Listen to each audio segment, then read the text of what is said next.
हजुरहरूलाई मेरो युट्युब च्यानलमा स्वागत छ। म आज शनिबार जाँदैछु। म भन्नाले म र भतिज हामी शनिबारै जाँदैछौँ।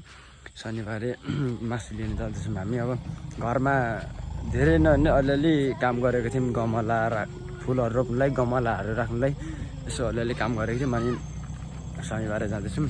अब शनिबारे जाँदा अब होइन, अब घरदेखि हामी शनिबारे जानु पनि टाइम धेरै नै लाग्छ। लगभग 15-20 मिनट जस्तो लाग्छ शनिबारे जानु। अनि अब टाढै नै छ भनौँ न, शनिबारे टाढै नै छ। अब केही साधन पनि छैन, त्यही भएर हामी हिँड्दै जाँदैछौँ। टाढो त टाढै छ। हामी अब कतिखेर पुगिन्छ त्यो चाहिँ थाहा हुँदैन। लाग्नु त 15-20 मिनट लाग्छ जानु आउनु गर्दा। आधी घन्टा जस्तो लाग्छ, टाइम आधी घन्टा जस्तो लाग्छ। अब गएर पसलमा एकछिन बस्दा मासु काटिदिँदा अनि उनीहरूले मासु काटेर दिँदा टाइम लाग्छ, अलिक टाइम लाग्छ। बेलुका 7 भइसक्यो। अनि अब आज अलिक ढिलो पनि आयो क्या, अनि काम गर्दा अलिक ढिलो पनि भयो। त्यही भएर अनि अब कतिखेर पुगिन्छ। बल्ल शनिबार आइपुग्यो। अब भर शनिबार आइपुग्यौँ। अब अझै धेरै माथि नै छ मासु किन्ने ठाउँ, धेरै माथि नै छ। अनि भर्खर शनिबार चोक आइपुगेको। अब सायद लगभग आइपुग्यौँ मासु किन्ने ठाउँ। अब त्यहाँ गएर मासु सोद्धा छ भने ल्याउने, छैन भने चाहिँ कुखुराको लाने। सुँगुरको मासु लिन आएको, सुँगुरको मासु छ भने लाने, छैन भने कुखुराको लाने भनेर सल्लाह भएको छ। अब मासु चाहिँ 2 केजी लाने, अनि यसो अझ अलिक गलिएको छ क्या, त्यही भएर मासु किन्न आएको छ शनिबारे। अझ यो अलिक रात परिसक्यो, अघि आउँदा उज्यालै थियो, टाढै नै छ, त्यो भएर रात परिसक्यो। ठ्याक्क अब मासु किन्ने ठाउँ पनि आइपुग्यो। अब मासु छ कि छैन त्यो सोध्छौँ अब हामी यहाँ। अङ्कल आउनु न।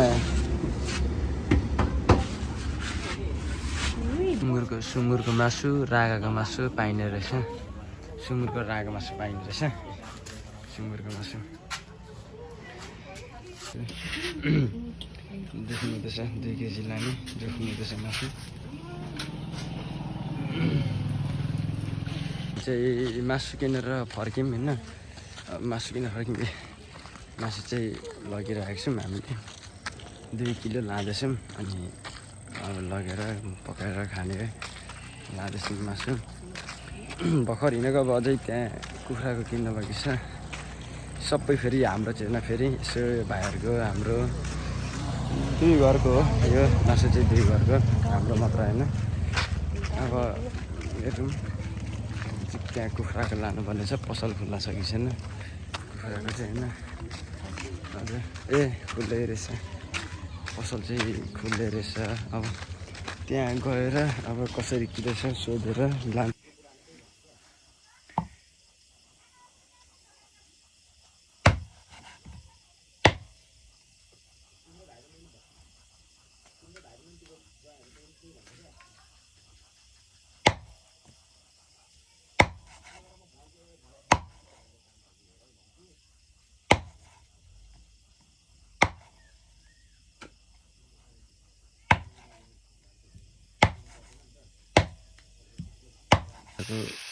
कुक्ने भान्जाले मिठो पकाउँछ अरे मासु भन्दा। त्यही भएर आज भान्जालाई पकाउनु लाग्यो। आज भाउजूहरू पनि हुनुहुन्न घरमा। आज हामी मामा भान्जा छौँ। हामी यसो खाना पकाउँदैछौँ। आज रात पनि पर्यो। अनि फुलहरू राख्नुको लागि, गमलाहरू राख्नुको लागि बनाउँदा आज रात पनि पर्यो, ढिलो पनि भयो। मासु लिएर पनि आज अलिक ढिलो आइयो। टाढो छ त्यो, अब साधनहरू केही छैन, हिँड्दै जाँदा टाढो छ बाटो। मैले चाहिँ मासु काटेर रेडी बनाइदिइसकेँ। सब सामान ठिकठाक बनाइदिइसकेँ। मासु काटेर रेडी भइसक्यो।